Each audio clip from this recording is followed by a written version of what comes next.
नमस्कार दोस्तों, आप सबका स्वागत है हमारे YouTube चैनल कानून वाला पर। मेरा नाम सौरभ कुमार है। पिछले वीडियो में हम लोगों ने पुलिस अधिनियम 1861 के अंतर्गत जो प्रमुख सेक्शन हैं, जो प्रमुख धाराएं हैं, उनके बारे में जाना। एक तरह से हम लोगों ने इंट्रोडक्शन के रूप में जाना कि पुलिस अधिनियम में कुल कितनी धाराएं हैं और उन धाराओं में क्या दिया गया है। इस वीडियो में दोस्तों हम लोग इस अधिनियम की पहली धारा से स्टार्ट करेंगे और इस अधिनियम के बारे में जानेंगे। तो चलिए स्टार्ट करते हैं। पुलिस अधिनियम 1861, इसका जो अधिनियम संख्यांक है वो है 5। 1861 का अधिनियम संख्यांक 5 और यह अधिनियम 22 मार्च 1861 को राष्ट्रपति द्वारा साइन करके पास किया गया, अर्थात उनके द्वारा साइन 22 मार्च 1861 को किए गए। इस तिथि को यह अधिनियमित हुआ। पुलिस विनियमन के लिए अधिनियम। सबसे पहले दोस्तों हम जानते हैं इसकी उद्देशिका क्या है। पुलिस अधिनियम 1861 की उद्देशिका है यतः पुलिस को पुनर्गठित करना और अपराधों को निवारित करने तथा उनका पता लगाने के लिए उसे और अधिक दक्ष उपकरण बनाना समाचीन है। अतः निम्नलिखित रूप में यह अधिनियमित किया जाएगा। सबसे पहले अधिनियम की धारा 1 आती है। धारा 1 में निर्वचन खंड अर्थात जो डिफिनेशन क्लॉज है, जिसमें परिभाषाएं दी हुई हैं, उनका वर्णन है। धारा 1 कहती है जब तक कि कोई बात विषय या संदर्भ में से अर्थान्वयन के विरुद्ध ना हो, इस अधिनियम में निम्नलिखित शब्दों और पदों का वही अर्थ होगा जिन्हें दिया गया है। अर्थात सबसे पहले परिभाषा आती है जिले का मजिस्ट्रेट। तो इस अधिनियम के अंतर्गत हम लोग सबसे पहले जानते हैं जिले के मजिस्ट्रेट को। जिले के मजिस्ट्रेट से तात्पर्य वह मुख्य अधिकारी अभिप्रेत है जिस पर जिले के कार्यपालिक प्रशासक का भार है और जो मजिस्ट्रेट की शक्तियों का प्रयोग करता है, चाहे ऐसे कार्यपालिक मजिस्ट्रेट से भारित मुख्य अधिकारी किसी भी पदाविधान से ज्ञात हो। इसके बाद अगले शब्द की परिभाषा दी हुई है, वह शब्द है मजिस्ट्रेट। मजिस्ट्रेट शब्द के अंतर्गत मजिस्ट्रेट की सब या किन्हीं शक्तियों का प्रयोग करने वाले साधारण पुलिस जिले के सब व्यक्ति आते हैं। मजिस्ट्रेट के अंतर्गत जो परिभाषा दी हुई है मजिस्ट्रेट की, उस शब्द के अंतर्गत मजिस्ट्रेट की सब या किन्हीं शक्तियों का प्रयोग अर्थात उसकी सारी शक्तियां या उनमें से कुछ शक्तियों का प्रयोग करने वाले साधारण जिले के सब व्यक्ति आते हैं। इसके बाद पुलिस शब्द की परिभाषा दी हुई है। पुलिस शब्द के अंतर्गत वे सब व्यक्ति आते हैं जो इस अधिनियम के अधीन भर्ती किए गए हैं। अर्थात पुलिस अधिनियम 1861 के अंतर्गत जितने भी व्यक्ति भर्ती किए गए हैं वे सब किसके अंतर्गत आते हैं? पुलिस के अंतर्गत। इसके बाद हम लोग चलते हैं अगले शब्द पर। अगला शब्द है जिसकी परिभाषा दी गई है साधारण पुलिस जिला। साधारण पुलिस जिले में कोई प्रेसिडेंसी राज्य या स्थान या किसी प्रेसिडेंसी राज्य या स्थान का कोई भाग जिसमें इस अधिनियम को प्रभावी करने के लिए आदेश दिया गया है। अर्थात साधारण पुलिस जिला किसे कहेंगे?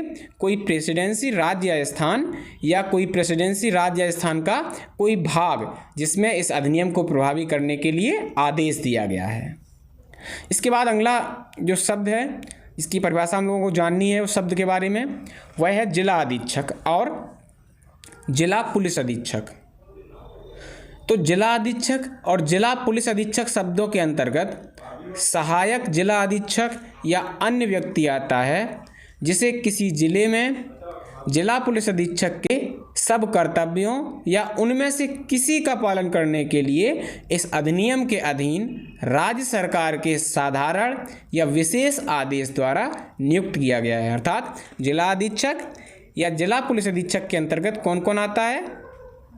सहायक जिला अधीक्षक या अन्य व्यक्ति आता है जिसे किसी जिले में पुलिस अधीक्षक के सब कर्तव्य या उनमें से कुछ कर्तव्य का पालन करने के लिए इस अधिनियम द्वारा राज्य सरकार द्वारा विशेषतया या साधारणतया नियुक्त किया गया है।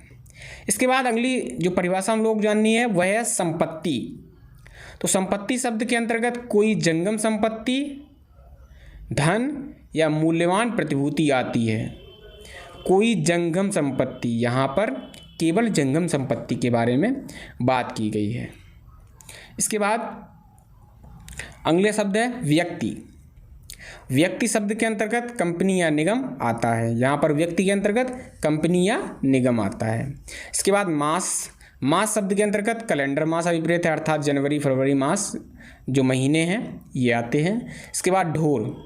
तो ढोर शब्द के अंतर्गत सींगों वाले ढोर के अतिरिक्त हाथी, ऊंट, घोड़े, गधे, खच्चर, भेड़ें, बकरियां और सूअर आते हैं। तो ढोर के अंतर्गत कौन है? सींगों वालों के अतिरिक्त, मतलब जिनके सींग होते हैं जैसे गाय भैंस, इनके साथ साथ जिनको सींग नहीं होती है जैसे हाथी, ऊंट, घोड़े, खच्चर, कुछ बकरियां भी होती हैं, सूअर इत्यादि, इनको सभी को ढोर के अंतर्गत रखा गया है। इसके बाद पुलिस बल की अधीनस्थ पंक्तियों के प्रति निर्देशों का अर्थ वह लगाया जाएगा कि वे निर्देश उस पुलिस के उप अधीक्षक की पंक्ति के नीचे वाले सदस्यों के प्रति हैं। अर्थात पुलिस की अधीनस्थ पंक्तियों के प्रति निर्देश का अर्थ यह लगाया जाएगा कि वह उप अधीक्षक की पंक्ति के नीचे वाले सदस्यों के प्रति हैं। इसके बाद आती है धारा 2। धारा 2 बताती है कि पुलिस बल का गठन, अर्थात बल का गठन मतलब पुलिस बल का गठन किस प्रकार से होगा। तो धारा 2 कहती है कि इस अधिनियम के प्रयोजनार्थ राज्य सरकार के अधीन समस्त पुलिस स्थापन एक पुलिस बल समझा जाएगा और रीतितः भर्ती किया जाएगा और वह अधिकारियों और पुलिस जन की ऐसी संख्या से मिलकर बनेगा और ऐसी रीति से गठित होगा जैसा राज्य सरकार समय समय पर आदेश दे। अर्थात इस धारा में बतलाया गया है बल का गठन, इसके अंतर्गत बतलाया गया है कि राज्य सरकार के अधीन समस्त पुलिस स्थापन एक पुलिस बल समझा जाएगा और रीतिता भर्ती की जाएगी इसकी, जिस विधि का प्रयोग किया जाता है, जिस रीति का प्रयोग किया जाता है वह अधिकारियों और पुलिस जन की ऐसी संख्या से मिलकर बनेगा और ऐसी रीति से गठित होगा जैसा राज्य सरकार समय समय पर आदेश द्वारा विहित करे। इसके बाद पुलिस बल के गठन के अंतर्गत ही इस अधिनियम के उपबंधों के अधीन रहते हुए किसी पुलिस बल की अधीनस्थ पंक्तियों के सदस्यों का वेतन और सेवा की अन्य सब शर्तें वे होंगी जो राज्य सरकार अवधारित करे। तो यहाँ पर हम लोगों ने इस वीडियो में जो सेक्शन 1 है और सेक्शन 2 है इसके बारे में जान लिया है। इसके बाद हम लोग अगले वीडियो में मिलते हैं और पुलिस अधिनियम के अंतर्गत जो अगले सेक्शंस आते हैं वेयर एक्ट के माध्यम से उन सेक्शंस को जानते हैं। तब तक के लिए अपना ख्याल रखें। जय हिंद।